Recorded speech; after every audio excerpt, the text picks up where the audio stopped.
How you guys doing? We're gonna go down to the hospital in a minute. Like I said, we'll just let you guys know what's up and talk a little bit about boxing with you guys. It's very brief. If I take 5 minutes with you guys, that's a lot. All right, let's get into it, man. Peace to you guys. You can always comment in the chat section or in the comments. Acts chapter 2, verse 17 says, "And it will come to pass in the last days, says the Lord, I will pour out my spirit upon all flesh, and your sons and your daughters shall prophesy, and your young men shall see visions, and your old men shall dream dreams. And on my servants and on my handmaids I will pour out in those days my spirit, and they shall prophesy. And I will show wonders in heaven above, signs in the earth beneath, blood and fire, vapor and smoke. The sun shall turn into darkness, and the moon into blood before that great and notable day of the Lord shall come. It shall come to pass, whosoever shall call upon the name of the Lord shall be saved." Much love to you guys. Peace. There's a lot I would like to say, but I'm going to just keep it real simple today concerning Jesus, man. You know, because of Jesus, we got the Holy Ghost. Because we got the Holy Ghost, we have power and authority from on high. All things are possible once we speak it into existence. So I speak the health of my mother into existence. I pray God heals her. I pray healing into the atmosphere, into her existence. Not just her, but also some people I'm praying for. You know, I'm going to mention their names, Sherry and Mervin. And I'm also going to speak into the atmosphere, also healing over sets and clusters of people, wards of people, particular ward, particular hospitals, particular places, other hospitals, and satellite hospitals. And this prayer I put out there into the atmosphere in the name of Jesus, because we have the power and authority to do so. And even though it hasn't yet fully manifested itself, it's already started to manifest itself. Shout out to each and every one of you guys, man, on social media. I just want to tell you that if you don't know who Jesus is, just ask him.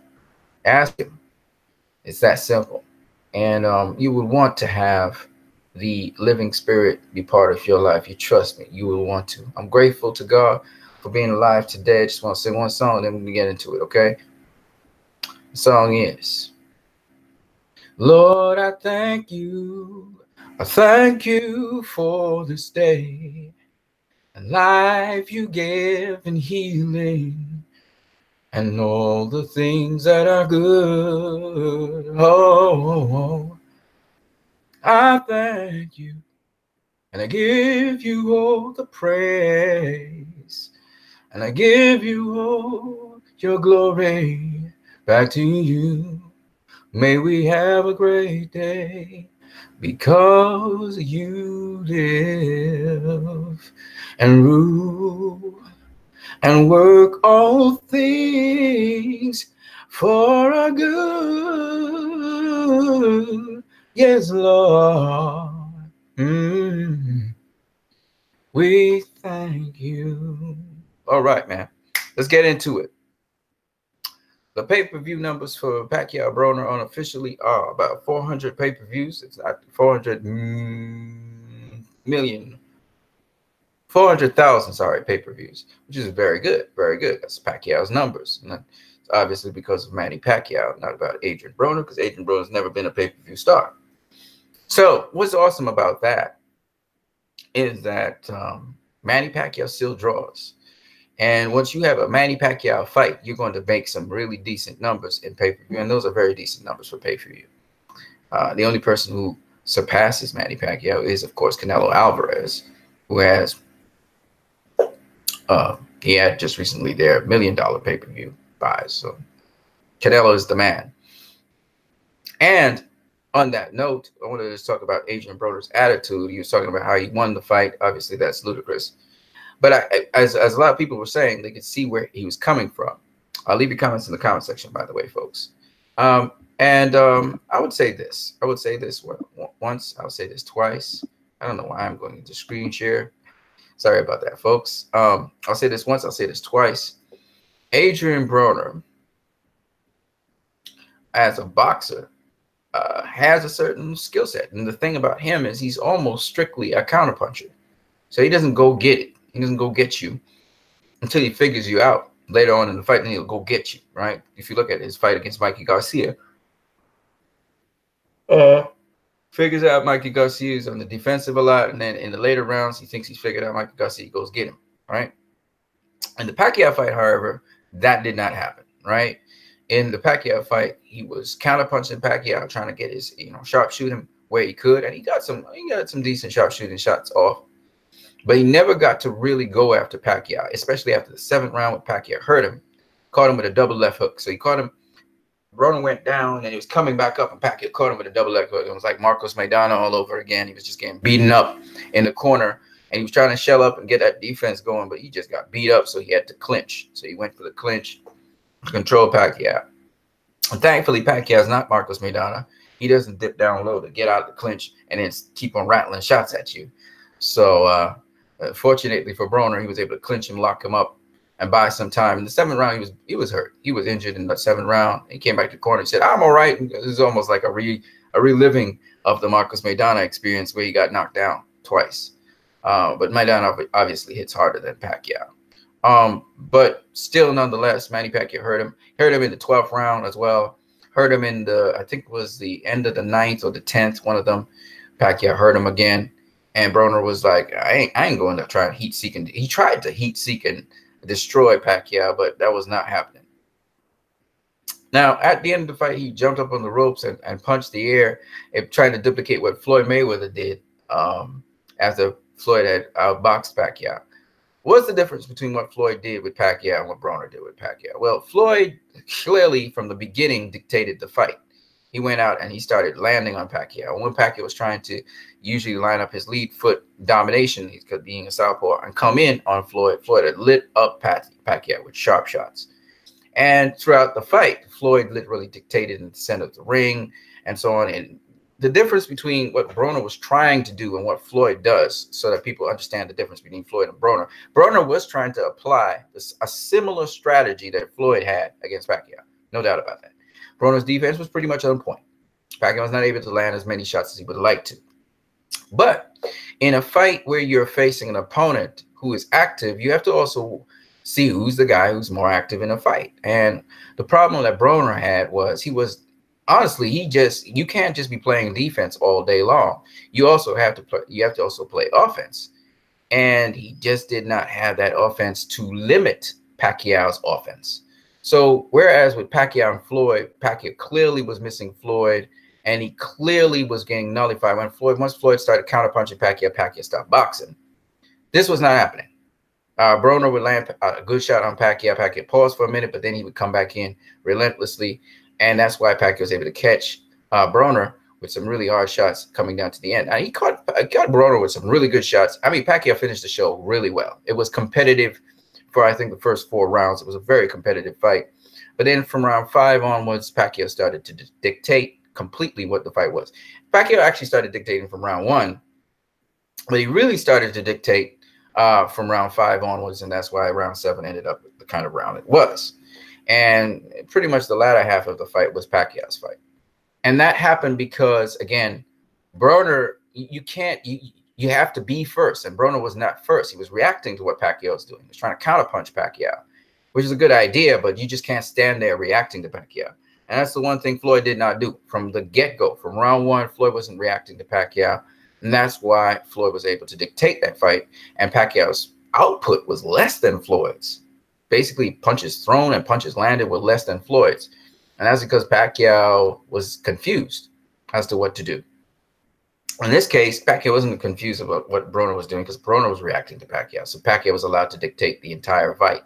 And so this was a Pacquiao fight from round 1 all the way down to round 12. And you can't let these high output fighters get their stride and get their range. And that's what Pacquiao was able to do with Broner. And he caught Broner with some really nice shots. I saw him even do a straight leaping left, a lead left, followed by a right hook. And so Pacquiao was able to do all kinds of things on Broner, including go to the body, which was really impressive. He was able to go to the body of Broner and land shots to the body. And Broner almost reminded me of Andre Berto for a minute. Not as bad as Andre Berto. Andre Berto takes a lot of punishment, but he reminded me of a Berto in a way, he was taking body shots and stuff. And I'm gonna say though, he boxed a lot better than his fight against Marcos Maidana. A lot more cautious, a lot more selective in his shot selection and stuff like that. And he was still accurate in what he was throwing. The problem with him was he was too reactionary. He was reacting to Pacquiao. He wasn't dictating anything. And so when you're reactive to someone, it looks like you're running. I heard some people saying that Broner was running. He wasn't running. He wasn't running at all. He was boxing Pacquiao. And he was doing a pretty good job of boxing Pacquiao. It's just that he was not dictating. He didn't dictate anything. He was reacting to things. You can't react to Pacquiao. Pacquiao sets you up with different shots. And even though Pacquiao ran into a couple of shots, Pacquiao's pretty strong. You're not just going to knock out Pacquiao like that. And so, you know, I got to say also, Pacquiao boxed even better. And Pacquiao had a pretty decent jab. You know, Broner had a jab too. He was reacting to Pacquiao's jab, but Pacquiao actually had a decent jab. And Pacquiao doesn't have the reach that Broner has. And so I think there's a lot of things people underestimate with Pacquiao. And as we watch the older Pacquiao, who is aging like wine, fight different boxers, he's actually boxing better and better as he gets older and older, because he has to resort to other things. He can't just be, it's not just quickness, it's not just quick-footedness. He's got to have strategy. And Pacquiao's gotten smarter, and he's not throwing as many punches. His punch selection is even better, and he's even getting more accurate in how he's fighting. So I really appreciate what Pacquiao is bringing to the table. Let me just see what you guys are saying here. And so that fight against Broner was somewhat of a chess match, to be honest with you. And, you know, it is what it is. So I think Manny Pacquiao did an excellent job. And remember, this guy, 40-year-old guy, and he's outworking a 29-year-old. That in itself is, to me, amazing. I don't know about other people, but to me, that's amazing. All right, let's get into so Broner's attitude has improved. He's a much better fighter than he was before, but still, everybody was expecting Broner to beat Pacquiao. That didn't happen. This was a fight that Broner wanted really badly, and he lost it, right? He lost that fight. People are saying, well, what happens to Broner? Well, Broner's just a byword. He's going to get fights. He's going to get still other opponents to face, but he is now a stepping stone. He's a name to make a name off of. The best of his career is probably behind him, even though he's improving in fight after fight. His fight against Jesse Vargas was a good fight as well. Jesse Vargas is a good name. But I thought Vargas beat him. But Broner's, you know, Broner's Broner. I mean, he's not going to really make much of more of a dent, in my opinion. I think the best of Broner we've seen now. Unfortunately, I hate to say that like that, but that's the way how it is. He's a counter puncher. He's going to counter punch you. He's going to try and assess you, and then in the later rounds, he's going to try and break you down. He tried to do that against Marcos Maidana as well, but he got dropped again. He's a gutsy fighter. He has decent defense. His offense is not the greatest. He needs to assess you before he really starts to offload that offense on you. He also is not able to. The problem with Broner is he's not able to sort of seamlessly work his defense into his offense. So he's either totally defensive or he's on the offense. He doesn't know how to transition from defense to offense or from offense to defense very well. So that's his little problem. With Floyd Mayweather, he transitions from defense to offense. He's got incredible footwork. Even though if you know, a lot of people are saying, what would Maypac 2 look like? Well, Maypac 2 would not look like Maypac 1. I'm thinking Floyd will walk to Pacquiao all the way. So there'll be a lot of walking down with Pacquiao. I don't think Floyd would actually be using his footwork as much. This older Floyd that I see, and he is older, is basically walking down fighters now. So I would assume that if Floyd has to face Pacquiao, he's going to be walking to Pacquiao quite a lot. But he's going to use a certain kind of defense to walk to him. And if he finds that it's not good enough, or it's a little bit of a problem, then he would change it up a little bit as the fight goes along. He would adjust to whatever Pacquiao is bringing. But honestly speaking, I think this Floyd is a much bigger Floyd to start with. This is a heavier Floyd, not as in shape Floyd. And he'd had to get in real ridiculous shape to face Pacquiao to start with. This is not an in-shape Floyd like the Floyd we know. It's a slower Floyd, heavier Floyd, bigger Floyd, much more harder Floyd, solid Floyd. Harder. Well, Floyd's always hard hitting, but he's been pretty hard hitting of late. Again, I get the opponents are not that big, but he knocked out his last 2 opponents. So even though one is not registered and the other one is, he's doing crossover fights now. But if you ask me, Floyd will walk to Pacquiao, just like how Canelo walked to GGG. Canelo and Floyd, as I always try to explain to people, Canelo and Floyd have a lot in common, which leads to Canelo's fight against Danny Jacobs, which we will talk about in a minute. First, let me see what you guys are saying in the chat section. All right, see what you guys are saying in the chat section. But if you ask me about Floyd Mayweather or Canelo Alvarez, Canelo's borrowed a page out of Floyd. Yes, Canelo is more of a Mexican fighter and stuff. Let me see what you guys are saying in the chat. Nobody in the chat? Oh, I see people watching my stuff, but okay. I thought somebody was in the chat. You guys can talk in the chat section if you so wish. Yeah, but Floyd, as I said before, he has a lot more offense. And the problem people don't understand is when you have that kind of offense, you're an offensive fighter like Floyd is. As people don't really credit Floyd's offense. His offense is what slows down people's punch output. He's not just a defensive fighter. And a lot of these younger fighters like Adrian Broner, they get fooled by that. So they think, oh, I need to just go in and not be touched because everybody's been saying, you know, you're not touched. And Pacquiao may not land the cleanest shots on you, but he's landing something and he's doing something. He has activity. So he's how do you limit his activity? And guys like Floyd limit your activity not only by counterpunching, but also coming after you, pursuing you. So in the early rounds 1, 2, and 3, Floyd was walking down Pacquiao, if you guys remember. In round 5, he walked down Pacquiao for most of the round. In round, I think it was, what was it, round... He changed it up. You have to change up the game, and that's the thing with a lot of these guys. They don't understand that. Canelo Alvarez is a nice, perfect example. He boxed Gennady Golovkin. You know, he boxed him. He let Gennady Golovkin try and find him at times. In the first fight, second fight, he walked Gennady Golovkin down. He walked him down for 12 rounds. When you look at Floyd against Marcos Maidana, the first fight, Floyd was toe-to-toe with Marcos Maidana. You know, he got bullied back in the ropes. He still counter-punched him, and he was going blow for blow. He was right in front of Marcos Maidana. Second fight, he let Marcos Maidana come find him. Sometimes he'd walk him down. Sometimes he won't. And that's the difference between Floyd and a guy like Adrian Broner. Adrian Broner, he doesn't understand that, you know, you have to be able to mix your offense seamlessly and transition your offense to your defense. So whereas Adrian Broner would let Manny Pacquiao throw off 1 or 2 shots, Floyd is not even letting Pacquiao throw off a shot. Before Pacquiao could think of throwing off a shot, Floyd threw off a shot. You know, as Pacquiao is about to throw a shot, he gets bopped in the head. You know, does the kind of thing that stops you from throwing. All right. So Floyd has that reaction time, and he's just anticipating you. And by the time Pacquiao's trying to set up a shot, Floyd's already hit him, changed the whole game, and now Pacquiao has to reset. And that's the difference between Floyd and all these other guys. Floyd's reading you from the beginning. You know, he's getting the shots off, so he's dictating. He dictates the speed, the pace of the fight, everything.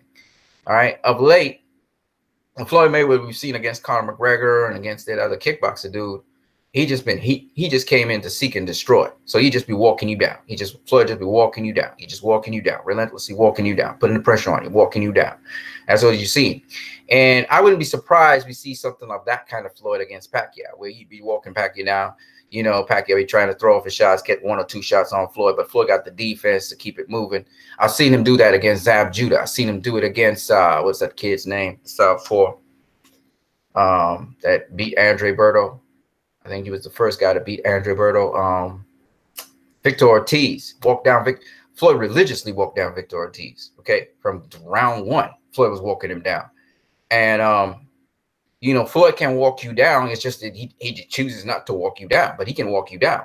You know, and that's the thing people don't understand. Floyd's not this guy that he's only a pretty boxer. No, Floyd would do whatever it needs to be to take you out. So if there was a Maypac 2, I think Floyd would walk down Pacquiao, and it would be interesting. People would be shocked that Floyd's walking down Pacquiao, but it wouldn't shock me, you know, because he's got the skills to be able to have that defense to walk a fighter down if he wants to. He just doesn't utilize it, but he can do it. All right, Canelo's the same thing. Canelo can walk you down. Canelo can decide, okay, come find me. You know, he can stay in the center of the ring. He can box off the ropes. Canelo can do it all. And like I said, and this goes to Canelo versus Danny Jacobs now. Danny Jacobs is he's an excellent fighter. He's a rangy fighter. He's not really an inside fighter. He's more of a rangy fighter, excellent fighter. Okay, he can do it on the ropes. He can fight you a little bit on the inside. He can fight you on the outside. He's tall, he's big, he's strong, he's powerful. I'm hearing though that they have some kind of weight limit. That's what I'm hearing. And where they having this fight? They're having this fight at what? Are they having it at middleweight, or are they having it at super middleweight? So I was curious about all of those things. I don't know what the conditions for the fight are with Canelo versus Danny Jacobs, but I was watching Mayweather channel. Jeff Mayweather was saying something about there's a cap at the heaviest you can come in. It's 168, or the cap is on the day. You have to do a day weigh-in, something that's 168. I don't know if it's because of the IBF title or whatever. And something else about I'm hearing that you know, it may not be held at 160, it may be held at 168. I don't know what's going on. But I'm hoping those conditions, stipulations are not real stipulations for the fight. I just want to see them fight, man. I want to see them fight with, you know, let Danny Jacobs come in at whatever weight he wants to come in at, you know. Honestly speaking, Canelo, you know, I hear a lot of people talk about Canelo doesn't take the toughest challenges. I've never seen that. Canelo always takes the toughest challenges. So I'm curious about that. Let me see what you guys are saying in the comment section. Nobody's saying nothing in the comment section? Okay, cool. I'm going to keep it going. So Canelo made a statement just very recently in boxingscene.com. So let me go through it, where Canelo says that he says, beating Jacobs, I'll be one step away from the undisputed middleweight champion. And you know, it's so ironic because Gennady Golovkin was trying to go after that. And it looks like Canelo might be going after that. And that's just to say, Canelo was saying to Gennady Golovkin, you know, he's putting it down like, you know, dude, you're not the real deal. Let me show you what the real deal can do. And just show, Canelo just showing he could become undisputed if he wanted to, you know. And I find that very interesting because if he beats Danny Jacobs, then it means he's just going up against Demetrius Andrade. Andrew will get his shot, and Canelo will get to fight him. So, hey, more kudos to Demetrius Andrade and Danny Jacobs. After that, Danny Jacobs had fought two really, well, actually three top-tier middleweights, but two pay-per-view stars. He would have fought Peter Quillen. He knocked out Peter Quillen. Kudos to him on that. He'd have fought Gennady Golovkin. We could argue, you know, without the knockdown, he'd have beaten Gennady Golovkin. That's a pay-per-view star now. And he beat also Canelo. Oh, snap. Hold on a second.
Sorry about that, folks.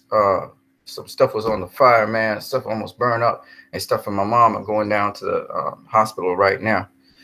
Yeah, so you know, again, proven, because we saw Pacquiao couldn't handle Korobov the way people expected him to. We see that Canelo facing Danny Jacobs is the best. That's the best matchup we can get.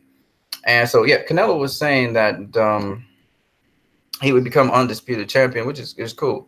David Lemieux versus John Ryder is possible for Canelo Jacobs card. Oh, I want to talk about Khan versus Crawford. With Khan versus Crawford, as most people know, Khan's going to give Crawford maybe, 2 or 3 rounds, some problems. And then Crawford's going to be able to reassess Khan, figure out what's going on with him, and then we're probably going to get a knockout with Khan. And what Khan said about his fight with Crawford, Khan had this to say. He said, Amir Khan said this about Crawford. He said that Terrence Crawford is a better legacy fight than Brook. Of course. I mean, Terrence Crawford is this fresh, up-and-coming fight. He's going to get knocked out by Terrence Crawford probably. So obviously it's a better legacy fight. Terrence Crawford's going to be he already is a pound-for-pound guy on the pound-for-pound list.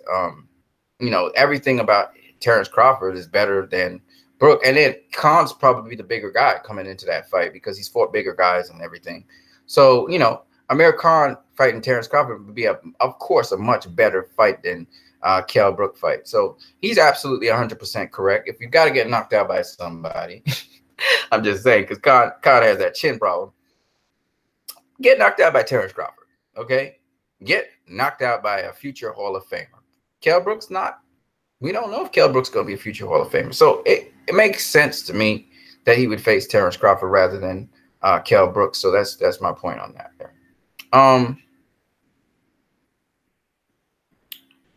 It looks like Wilder Fury 2 is very much close to getting closed off. So we have to watch and see how that goes. Freddie Roach said that Manny Pacquiao with 2 hands does much better with Floyd Mayweather.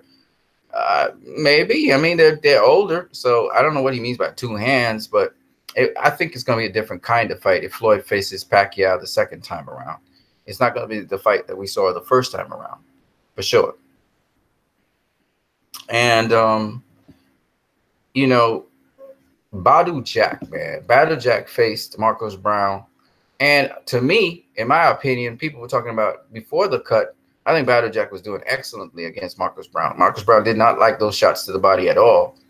And after the clash and the busted open head, Badou Jack fought through it, man. I mean, he fought through anything. And unfortunately, because of all of that blood, I think that swayed the judges a lot. But I thought Badou did some good work throughout the fight. I thought that, yes, because he lost a lot of blood and stuff, Marcos Brown got to do what he wanted to do later on in the fight. But Badou Jack showed how tough he is, and that first round knockout that he had was not typical of who he is as a fighter.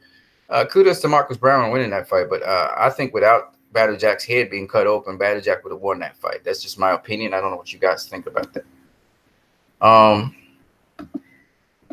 So Badou Jack fought through that, which is kudos to him on that. What did I think about Demetrius Andrade defending his title against Billy Joe Saunders by the WBO? I think that's awesome. I would love to see those two go at it, see who would win. Andrade is kind of coming back into stride. He's kind of coming back into his own, but he's still got a ways to go.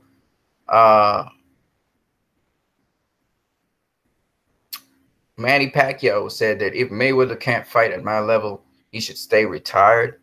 Okay. I don't know what that means, but what it opens up for Manny Pacquiao, I think, is the fact that he shows he could fight against PBC fighters and beat them. There was a time back in the day when I was saying that, if Pacquiao faced a PBC fighter, he'd probably get beat. And I was wrong. I thought that Broner would beat Pacquiao back in the day. I didn't think that now, but back in the day, I thought so. And it showed that Broner can't beat Manny Pacquiao. He can't. Once you have activity and you have a certain degree of boxing, you're boxing to a certain degree of, the angles and stuff on Broner. Broner is not like Andre Berto. He's not a glorified punching bag, but he's not going to fight back at you. His mentality is to counter you if he can, and then sort of feed off of you, assess you, and then in the later rounds try and crash you. But he's becoming more and more gun shy. of counterpunching an opponent, and he seems to be looking for the perfect punch and admiring it more than he is really trying to touch a fighter, find him, and then get him and go get him. So he's not really doing that anymore. So I think Marcos Maidana had a profound effect on Adrian Broner and exposed a certain element of his boxing. And since then, Sean Porter has exploited it, and guys like Mikey Garcia have exploited it as much smaller fighter. And so Manny Pacquiao just exploited the blueprint that was already there.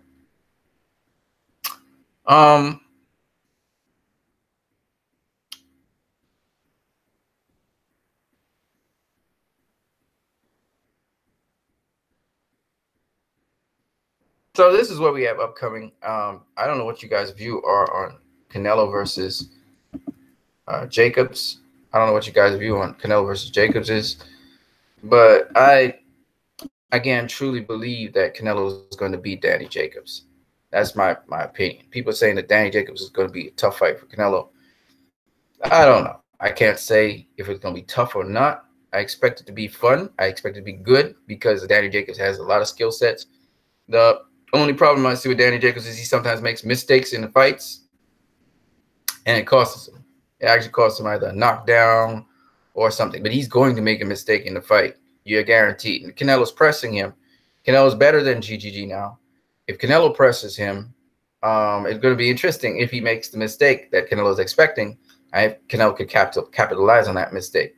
So that's the only thing with Danny Jacobs. Other than that, phenomenal boxer. More of a rangy boxer. He can fight on the inside as well, but he's more of a rangy boxer. He really most likes you at a distance from him. I would advocate to him that he develops more of his inside fighting skills. He's not really much of an in-fighter like that. Canelo's more of an in-fighter. Canelo's more of a mid-range fighter. If Jacobs is trying to keep Canelo at bay, which is what Erislandy Lara tried to do, which is what who else tried to do that? If you try to keep Canelo at bay, you're not going to succeed. Canelo always gets to the inside, and he always lands his body shot. So you're not going to keep Canelo at bay. He's just one of those fighters. You're not going to do that. If he's willing to fight Canelo on the inside, understand Canelo doesn't cover up like Triple G. He's going to counterpunch you. So there's all these different levels to Canelo that Danny Jacobs needs to be aware of. This is not the same guy like Triple G. You know, Danny Jacobs did pretty good against Triple G. Canelo is not Triple G. He's not like Triple G. Kind of remind me of what Adrian Broner would do, except Adrian Broner is much more complex in his defense. Triple G is kind of one thing. Canelo will not just shell up on you. If you start opening up, he's going to look at those gaps and he's going to capitalize on those gaps. He's a counterpuncher. That's what he does. Danny Jacobs is also a counterpuncher. So it'll be fun to watch and see how these guys deal with each other's defense, especially. And it's going to be interesting. That's all I'm going to say. It's going to be an interesting fight. I think the difference, the thing that might make the difference in this fight is Canelo's experience with high echelon top tier opponents. Danny Jacobs has only had one top tier opponent that he's faced, or two. If we say Dimitri Pirog, two top tier opponents that he's ever faced in his career, which have a lot of experience and been at the championship level for a very long time. Peter Quillen's one of them too, but he was kind of inactive for a while, and he's not like a GGG or like a Pirog. Well, Pirog, he cut actually Danny Jacobs faced Pirog early, so Pirog had the extensive experience after. But yeah, so Danny Jacobs don't have that kind of wealth of experience facing these kinds of veteran fighters and just fighters who have incredible careers and just a lot of experience behind them. So because of that, the fact that Canelo's faced a position that's been difficult to prepare him for a guy like a Danny Jacobs, I would say that Canelo has the edge in this fight. And I hear Danny Jacobs talk about he's a fan of Canelo and all of that, and that's all well and good. We don't care about that. You're supposed to face him, so I don't care if he's a fan or not. Don't be a fan right now. Just try to beat this dude. So I'm expecting the best Danny Jacobs to go in there and face Canelo. He's going to be up for the challenge. And we'll see what he can do against Canelo. He is the best middleweight out there to face Canelo. Available middleweight out there. And if Canelo's finished, you know, If Canelo gets past him, then he's probably going to go against Demetrius Andrade, which I wouldn't be surprised he does because his Matchroom's guy. It's not hard to make, and face Demetrius Andrade. Jamal Charlo is a nice prospect. Maybe he'll be available and in position to do something, but as of now, he has not impressed us enough to be an opponent for Canelo. Just the way how he didn't do that well against Matt Korobov told us that if you struggling with Matt Korobov, who's coming to fight, how you gonna face a guy like Canelo, you know? But hey, we'll see how it goes. He's still young in the game, and he has a lot to learn. Canelo knows a lot more than he does, and so it'd be nice to see Demetrius Andrade. Now, a lot of people say Demetrius Andrade would beat Canelo. I don't see that either. If you look at how Demetrius Andrade had his last couple of fights, these are not top tier opponents he's facing, and he's not treating them like that. They're sticking around. Canelo went up in weight to face a guy who is heavier than him and a world champion, and a guy that's on the level of what Demetrius Andrade faced. Okay, if Demetrius Andrade couldn't put away that dude and the other guy, he dropped the other guy 4 times. He couldn't put away those 2 simple guys.